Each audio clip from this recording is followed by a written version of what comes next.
Assalamualaikum warahmatullahi wabarakatuh. Alhamdulillahirabbil alamin wassalatu wassalamu ala asrofil anbiya'i wal mursalin wa ala alihi wa ashabihi ajmain. Asyhadu an la ilaha illallah wa asyhadu anna Muhammadar Rasulullah sallallahu alaihi wasallam wa ala alihi wa ashabihi amma ba'du. Selamat malam semuanya. Yang saya hormati Bapak Dilia Ulami SPDI selaku dosen mata kuliah Agama Islam. Perkenalkan, saya Michael Yusuf, NIM B131200312. Pada kesempatan kali ini saya akan mempresentasikan hasil makalah saya yang berjudul Emansipasi Wanita dan Kesetaraan Gender dari Sudut Pandang Islam. Sebelumnya saya akan menjelaskan tentang emansipasi wanita dan kesetaraan gender. Emansipasi wanita adalah proses pelepasan diri para wanita dari kedudukan sosial ekonomi yang rendah atau dari pengekangan hukum yang membatasi kemungkinan seorang wanita untuk berkembang dan maju di segala bidang dalam kehidupan masyarakat. Sedangkan kesetaraan gender adalah pandangan bahwa semua orang harus menerima perlakuan yang setara dan tidak didiskriminasi berdasarkan identitas gender yang bersifat kodrati. Latar belakang dibuatnya makalah ini adalah karena dewasa ini agama sering dituduh sebagai sumber terjadinya ketidakadilan dalam masyarakat, termasuk ketidakadilan relasi antara laki-laki dan perempuan yang sering disebut dengan ketidakadilan gender. Isu gender menguat ketika disadari bahwa perbedaan gender antara laki-laki dan perempuan telah melahirkan ketidakadilan dalam berbagai bentuk. Stereotip negatif bagi perempuan hanya harus bergelut dalam 3R, dapur, sumur, kasur. Pembenaran kekerasan terhadap perempuan, anggapan bahwa lelaki itu kuat, berani, cerdas, menguasai, sedangkan perempuan itu lemah, penakut, kurang cerdas, dikuasai dan lain sebagainya yang bermuara pada perbuatan tidak adil dan dibenci Allah Subhanahu wa taala. Padahal di sisi lain peran serta perempuan semakin dibutuhkan dalam berbagai lini kehidupan. Untuk itulah makalah ini akan mengkaji lebih jauh tentang kesetaraan gender dalam sudut pandang Islam. Tulisan ini dikaji sebagai bentuk kepedulian atas pemahaman keliru sebagian kalangan menanggapi isu gender, yang menjadikan Islam dengan segenap ajarannya sebagai sumber langgengnya budaya ketidakadilan gender. Tujuan dibuatnya makalah ini yang pertama adalah untuk memahami kedudukan wanita di dalam Islam. Kedua, untuk menjelaskan pengaruh Islam dalam memuliakan seorang wanita. Yang ketiga, memahami antara lelaki dan perempuan. Pembahasan kedudukan wanita di dalam Islam. Bagi Muslim, kitab suci Al-Quran adalah kitab kebenaran yang turun membawa kebenaran dari sisi Zat yang maha besar dan maha benar. Al-Quran memandang wanita penuh penghormatan dan pemuliaan, bukan dengan perendahan dan penghinaan. Agama Islam secara utuh sangat menghormati wanita dalam berbagai sosoknya, baik sebagai ibu, bibi, anak, maupun pendamping hidup. Dalam Al-Quran, perempuan memiliki status yang sama dengan laki-laki. Tidak terdapat perbedaan antara laki-laki dan perempuan berkaitan dengan status, hak, dan balasan di dunia maupun di akhirat. Keduanya ditempatkan sebagai peserta yang setara dalam melaksanakan fungsi kehidupan.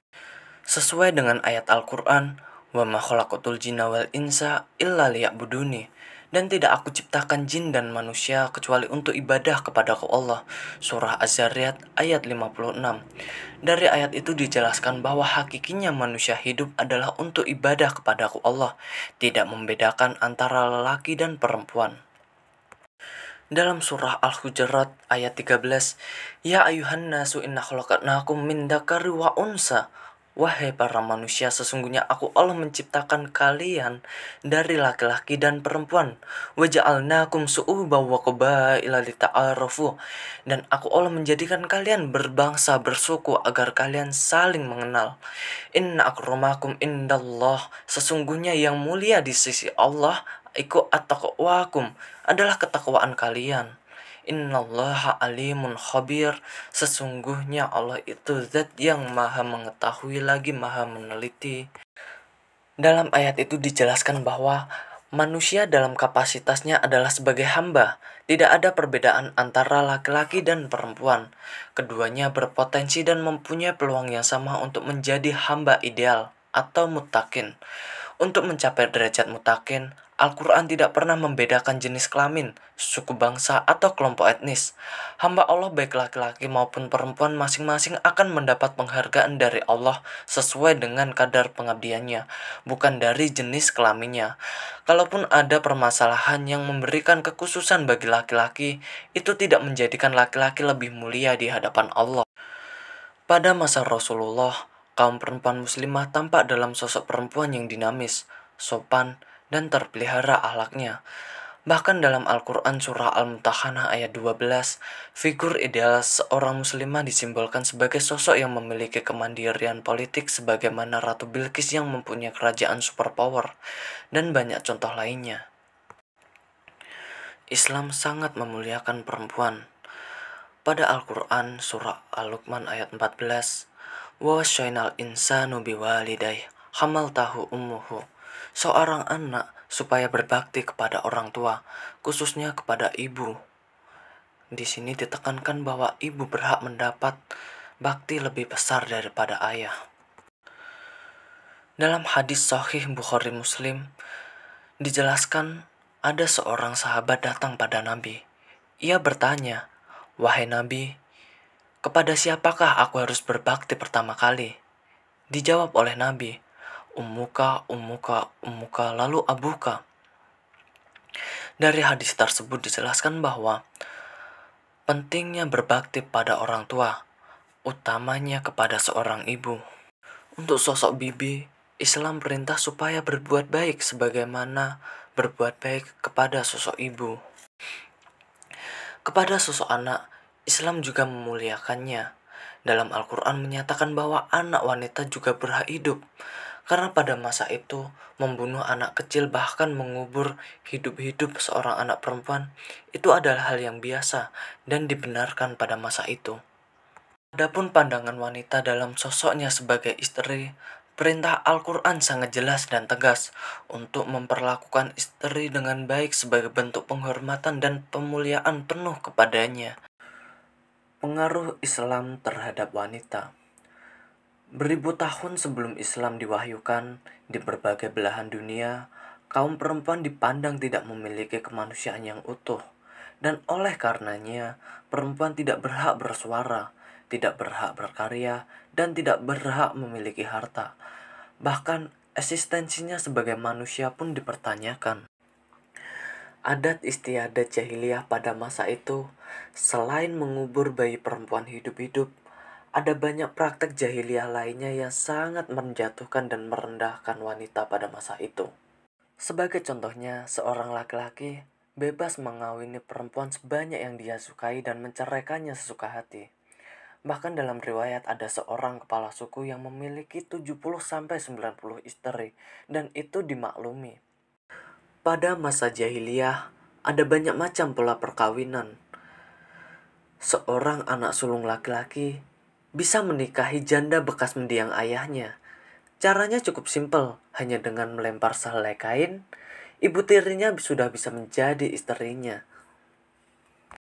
Kadangkala dua orang bapak saling menyerahkan puterinya masing-masing kepada satu sama lain untuk dinikahinya. Ada juga yang saling bertukar istri hanya dengan kesepakatan kedua suami tanpa perlu membayar mahar. Dan ada banyak lagi kegiatan jahiliyah yang sangat menjatuhkan wanita pada masa itu. Kemudian setelah Nabi Muhammad datang dan ayat-ayat Al-Quran diwahyukan kepadanya, segala adat-adat jahiliyah yang sangat merendahkan dan menjatuhkan wanita, semuanya dihapuskan, sebagaimana dijelaskan di ayat-ayat sebelumnya tentang Islam yang memuliakan wanita sepenuhnya.